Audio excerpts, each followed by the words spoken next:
कि lands and jobs will be protected and preserved. ठीक है, आज वो लोग कहाँ हैं? आज जम्मू के लोग उनसे ये सवाल क्यों नहीं पूछते? जम्मू में हुआ, कश्मीर में नहीं।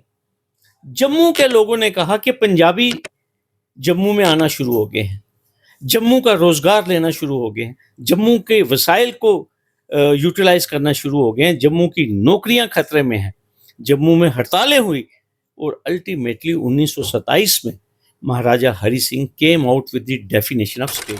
करता हूँ, मेरा इस बात को रखने का मकसद ये था, जम्मू के साथ 30,000 से लेकर 86,000 तक जो लोग हैं जो कि जम्मू कश्मीर से जिनका ताल्लुक नहीं है, वो लोग तकरीबन 82,000 जो हैं वो जम्मू कश्मीर का डोमिसाइल होंगे। इसका मतलब ये है कि दे आर एंटाइटल्ड, वो यहाँ के तमाम वसाइल को इस्तेमाल करने के काबिल हो चुके हैं। They have acquired the eligibility, वो यहाँ पे रह सकते हैं, ज़मीन खरीद सकते हैं, उनके बच्चे यहाँ पढ़ सकते हैं और उनके बच्चे यहाँ का रोज़गार भी ले सकते हैं। तो एक जिसे कहते हैं ना स्टैब करना, हमारी पीठ के पीछे खंजर खोपा गया है। और ये खंजर लगाया किसने? ये उन लोगों ने लगाया जिन्होंने हमेशा जम्मू में ये दर्स हमें पढ़ाया कि जम्मू के साथ नाइंसाफी and jobs will be protected and preserved. ठीक है, आज वो लोग कहाँ हैं? आज जम्मू के लोग उनसे ये सवाल क्यों नहीं पूछते? लद्दाख में स्टेट सब्जेक्ट जो है वो इंटैक्ट है। लद्दाख में कोई भी बाहर का जमीन नहीं खरीद सकता, उनके जॉब्स नहीं ले सकता, लेकिन Jammu has been taken for a ride. अस्सलाम वालेकुम नाज़रीन, आप देख रहे हैं पीर पंचाल स्पीक्स। महमूद ख्वाजा के साथ बड़ी अहम शख्सियत मेरे साथ मौजूद हैं और काफ़ी मुद्दों पे बात करनी है। सबसे पहले तो 370 और 35A की जब एब्रोगेशन हुई उसके बाद एक साइड इफेक्ट जो है वो जम्मू में देखने को मिला है। डोमिसाइल के हवाले से शकील साहब बात करेंगे, उसके बाद वक्फ अमेंडमेंट बिल पे भी हम बात करेंगे, असेंबली सेशन पे बात करेंगे और जो कुछ किलिंग्स हुई थी कश्मीर में उस पर भी बात करेंगे। मेरी मुराद शेख शकील साहब, आप सब जानते हैं, मुझे तारुफ देने की ज़रूरत नहीं है। शेख साहब बहुत शुक्रिया, आपने कीमती वक्त में से आपने वक्त दिया। नहीं, आपका बहुत शुक्रिया, बहुत देर के बाद आपसे बात हो रही है। ऐसा हो सकता है कि हम जम्मू में आए आपसे ना मिले। शकील साहब, मैं ये समझना चाहूँगा, मैं देख रहा था आपकी वीडियो बड़ी वायरल जा रही है, आपकी पोस्ट जो हमने देखी उसमें ये लिखा गया कि काफ़ी तादाद में डोमिसाइल जो हैं वो आउटसाइडर्स को इशू किए गए हैं, तो क्या साइन है ये? देखिए, जम्मू का नुकसान है। सबसे पहले मैं आपको बताऊं, जम्मू पठानकोट बनता जा रहा है। जब हम पठानकोट की बात करते हैं तो जब ट्रेन जम्मू में आई तो हमारे बुजुर्ग कहते हैं कि पठानकोट इररिलेवेंट हो गया। पठानकोट एक बड़ा इंपॉर्टेंट स्टेशन होता था, क्योंकि ट्रेन जो थी वो पठानकोट में ही आके रुकती थी, तो जम्मू वाले भी जो हैं वो पठानकोट में ही उतरते थे। तो पठानकोट एक इम्पॉर्टेंट टाउन था। हमारी सिचुएशन अब पठानकोट जैसी हो गई है, जस्ट एक प्लेटफार्म, रेलवे प्लेटफार्म से मिल लीजिए। अब 19 तारीख को हमारे वज़ीर आज़म आ रहे हैं, तो वो जो मशहूर ब्रिज है हमारा रियासी ज़िला में, उसकी इनागुरेशन है। ट्रेन डायरेक्ट जाएगी अब श्रीनगर। जम्मू कौन आएगा? जम्मू की इकॉनमी का क्या होगा? और ये जो अभी बजट सेशन हुआ, इसमें हमारे चीफ मिनिस्टर साहब ने हाउस को इन्फॉर्म किया, एक क्वेश्चन था कि कितने लोग हैं जिनको डोमिसाइल इशू हुआ है जो कि मुस्तकिल बाशिंदा रियासत जम्मू कश्मीर नहीं है। जो आंकड़े पेश किए गए, 82,000 से लेकर 86,000 तक जो लोग हैं जो कि जम्मू कश्मीर से जिनका ताल्लुक नहीं है, वो लोग तकरीबन 82,000 जो हैं वो जम्मू कश्मीर का डोमिसाइल उनको इशू हो चुका है। इसका मतलब ये है कि दे आर एंटाइटल्ड, वो यहाँ के तमाम वसाइल को इस्तेमाल करने के काबिल हो चुके हैं। They have acquired the eligibility, वो यहाँ पे रह सकते हैं, ज़मीन खरीद सकते हैं, उनके बच्चे यहाँ पढ़ सकते हैं और उनके बच्चे यहाँ का रोज़गार भी ले सकते हैं। तो एक मज़ेदार बात यह है, जब भी मैं ये बात करता हूँ, मेरा इस बात को रखने का मकसद ये था, जम्मू के साथ धोखा हुआ है, जिसे कहते हैं ना स्टैब करना। हमारी पीठ के पीछे खंजर खोपा गया है। और ये खंजर लगाया किसने? ये उन लोगों ने लगाया जिन्होंने हमेशा जम्मू में ये दर्स हमें पढ़ाया कि जम्मू के साथ नाइंसाफ़ी हुई, जम्मू के साथ डिस्क्रिमिनेशन हुआ, उन लोगों ने ये हमें तोहफा दिया है डोमिसाइल का। और जिस वक्त ये 5 अगस्त 2019 का मामला हुआ तो उसके इमीडिएटली बाद ये हमारे लोग, हमारे भाई सियासतदान जो कहते हैं एक संविधान, एक प्रधान, एक निशान, इन्होंने जम्मू में कहा, इनके स्टेटमेंट्स हैं कि lands and jobs will be protected and preserved. ठीक है, आज वो लोग कहाँ हैं? आज जम्मू के लोग उनसे ये सवाल क्यों नहीं पूछ रहे कि आज हमारे हकूक के ऊपर ये 86,000 जो आउटसाइडर्स हैं, चाहे वो पंजाब से हैं, हरियाणा से हैं, दिल्ली से हैं, राजस्थान से हैं, वो लोग हमारे हकूक और हमारे वसाइल को इस्तेमाल करेंगे। और हमें धोखा दिया गया जम्मू की आवाम को, जम्मू के लोगों को। और इसके बरक्स आप देखिए, आप किरदार देखिए लद्दाख के लोगों का। लद्दाख के लोगों ने ऐसा कोई डोमिसाइल का कानून वहाँ पे अडॉप्ट नहीं होने दिया। आज लद्दाख में स्टेट सब्जेक्ट जो है वो इंटैक्ट है। लद्दाख में कोई भी बाहर का ज़मीन नहीं खरीद सकता, उनके जॉब्स नहीं ले सकता, लेकिन Jammu has been taken for a ride.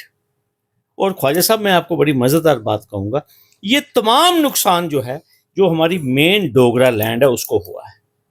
ये जितने भी आउटसाइडर्स हैं, आप देख लेना, जब ये आंकड़े आएंगे, मैं आंकड़े लेकर आऊँगा इन 86,000 लोगों को तहसील वाइज और डिस्ट्रिक्ट वाइज मैं अपने डुग्गर प्रदेश को बताऊँगा कि ये लोग कहाँ से इनको डोमिसाइल मिला है। और ये तमाम लोग जो होंगे, आप देख लेना, इनको ज़िला कठुआ से मिला होगा, रियासी से मिला होगा, उधमपुर से, सांबा से और जम्मू ज़िला से।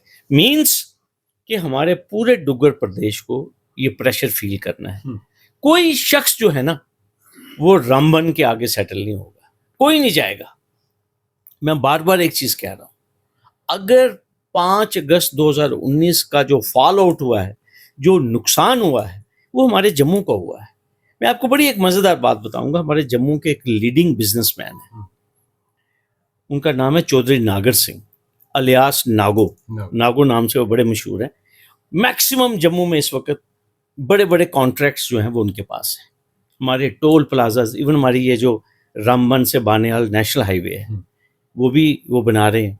उनको कर्नाटका में, पूरे देश में उनके पास काम है। One of the biggest income tax पेई हैं।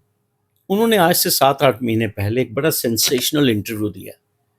उन्होंने कहा, मैं खुद भी अपना बिजनेस जो है वो कश्मीर में शिफ्ट कर रहा हूँ और मैंने घर भी खरीद लिया है, क्योंकि जम्मू में अब कोई कैरियर नहीं है। हमारे बच्चों का, उन्होंने खास तौर पर कहा कि जम्मू के बच्चों का, बिजनेसमैन का जम्मू में कोई स्कोप नहीं है। और ख्वाजा साहब, रौनक होती थी रुगनाथ बाजार में, रेजिडेंसी रोड में। आज आप देखिए जम्मू के बाजार जो है वीरान है, और ये वीरानियत आगे बढ़नी है। अभी ट्रेन आप जाने दीजिए कश्मीर में, आप देखिए जम्मू की क्या हालत होने वाली है। तो जिन लोगों को हमने भर भर के वोट दिए, 28 एमएलए बनाए, वो इसके ऊपर बात नहीं करते। वो बात किसके ऊपर करते हैं कि किस तरीके से नफरत का माहौल कैसे पैदा करना है जम्मू में, जम्मू में पोलराइजेशन कैसे करनी है, अगला चुनाव कैसे जीतना है, कहाँ पे गौकशी हो गई है, कहाँ पे सेंसेशनल नारे लगाने हैं, भाई को भाई से लड़ाना है। ये सियासत हो रही है हमारे जम्मू में। लेकिन हमारे बच्चों का रोजगार कहाँ है? हमारे यहाँ पे 5 यूनिवर्सिटीज़ हैं। मैं बार बार ये जिक्र करता हूँ, जो कि मेरे इन एमएलएस को बात करनी चाहिए, जिनको जम्मू का बड़ा दर्द है। 5 के 5 वाइस चांसलर आउटसाइडर्स। हमारे जम्मू का जो वाइस चांसलर है जम्मू यूनिवर्सिटी का, इसका 6 महीने पहले टेन्योर खत्म हो गया। एक नया वाइस चांसलर लगना चाहिए था, लेकिन उसी वाइस चांसलर को, जो कि ओवर एज भी हो चुका था, ठीक है, यूजीसी एक्ट और यूनिवर्सिटी कैलेंडर के खिलाफ जाके हमारे एलजी साहब ने उसी वाइस चांसलर को 3 साल की मजीद एक्सटेंशन दे दी। क्या यहाँ पे कोई, खुदा न खास्ता, हमारे डुग्गर प्रदेश से, हमारे जम्मू खित्ते से कोई ऐसा काबिल एकेडमिशियन नहीं है जिसको वाइस चांसलर बनाया जाता?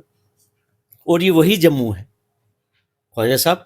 जब यहाँ पे सेंट्रल यूनिवर्सिटी एस्टैब्लिश हुई, जम्मू में एक दिन का बंद किया गया, सक्सेसफुल। जम्मू के लोगों ने डिमांड की थी कि हमें son of the soil vice chancellor चाहिए, और डॉक्टर सुधीर बलोरिया, SS बलोरिया जिनको हम कहते हैं, जो हमारे चीफ सेक्रेटरी भी रहे, उनको सेंट्रल यूनिवर्सिटी का वाइस चांसलर बनाया गया। आज ये लोग बात ही नहीं करते। जम्मू में IIT बना, जम्मू में IIM बना, बिल्कुल ताजमहल की तरह बिल्डिंग्स हैं। हमने कहा चार्ट नहीं है उस बिल्डिंग में, जिसमें मेरे जम्मू का एक भी फैकल्टी में कोई टीचर नहीं, एक भी बच्चा जम्मू का नहीं है।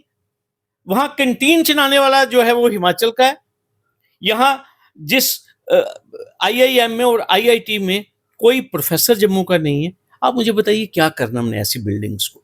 और जितनी भी रिक्रूटमेंट हमारी यूनिवर्सिटीज़ में हो रही है नई, सब यूपी के, बिहार के। क्या जम्मू में टैलेंट की कोई कमी है? लेकिन कोई बात नहीं करता इन इश्यूज के ऊपर। बात किसकी होगी? बात ऐसी होगी कि जम्मू को कम्युनली सरचार्ज एटमॉस्फेयर में रखा जाए।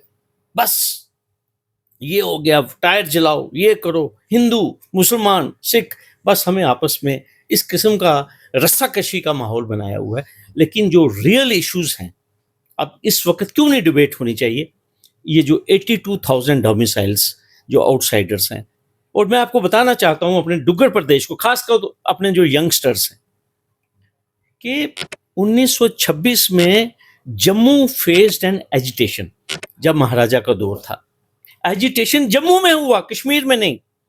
जम्मू के लोगों ने कहा कि पंजाबी जम्मू में आना शुरू हो गए हैं, जम्मू का रोजगार लेना शुरू हो गए हैं, जम्मू के वसाइल को यूटिलाइज करना शुरू हो गए हैं, जम्मू की नौकरियां खतरे में हैं। जम्मू में हड़तालें हुई और अल्टीमेटली 1927 में Maharaja Hari Singh came out with the definition of state subject. तो वो जो स्टेट सब्जेक्ट का जो कानून है 1927 में, उसकी ये बैकग्राउंड थी, क्योंकि जम्मू में आवाज़ उठी थी कि भाई हमारे जम्मू के वसाइल जो हैं वो बाहर के लोग ले जाएंगे। आज आप देखिए, शराब के कंट्रैक्ट आउटसाइडर्स के पास, स्मार्ट सिटी का करोड़ों रुपए का काम जो है आउटसाइडर्स के पास। हमारे जम्मू के लोग एलिजिबल ही नहीं है उन कॉन्ट्रैक्ट्स के लिए।